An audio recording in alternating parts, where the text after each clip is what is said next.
Hello, welcome to EuropaTelevision.com. I'm Chantal, and we are here with Christina Ojuland from Estonia, and she's part of the European Union Parliament. As an EU Parliament member, what is your vision of Europe? I think that perhaps I'm too soft saying that EU could be, first of all, an example for the rest of the world, how to live peacefully together despite of the differences, despite of the fact that we have had so many wars between Europeans.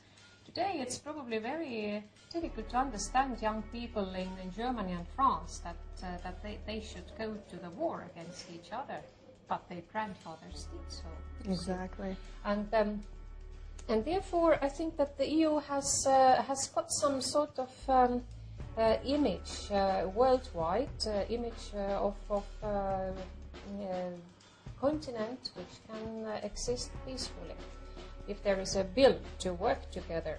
And until the will is existing, and I hope it will last forever, then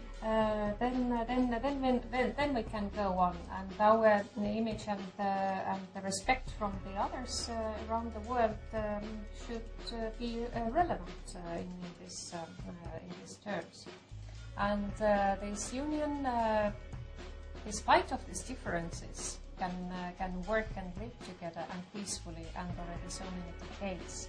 So see, this is one thing. But if we come to the practical side of the union, then what I've noticed is that whatever we want in ideal way, we want that the EU, we should speak in one voice, and then we should act in one manner. This is absolutely perfect, and I agree with that.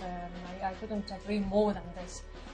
But it happens from time to time that if a member country has a very important national interest, then this interest is becoming one day more important than the common interest. Right. And if somebody asks me how long this will last, then I would say it will probably last even after Lisbon is now ratified.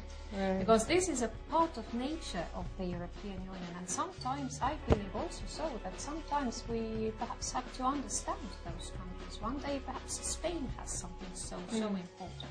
Another time perhaps Estonia has something like that.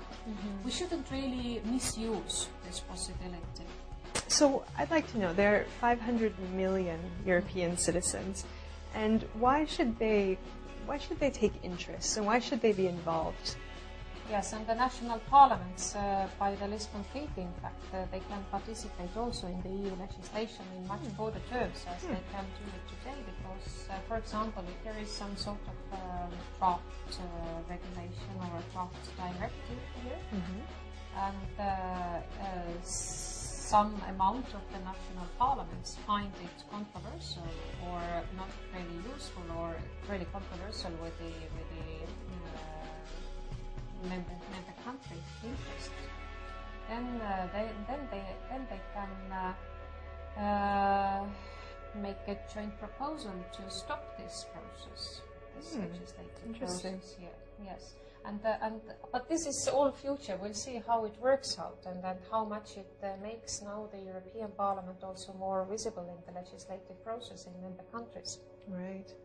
And so, do you feel that perhaps media, such as online television, as we have here, EuropaTelevision.com, which will be translating in many languages, do you feel that it could help bring together the European community and to advise European members of what's happening?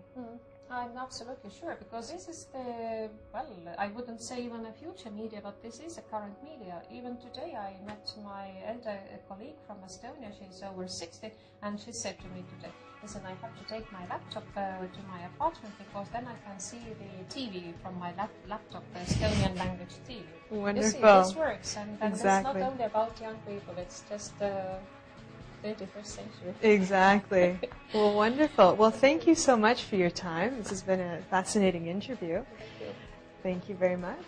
And thank you for watching EuropaTelevision.com. I'm Chantal. We'll see you next time.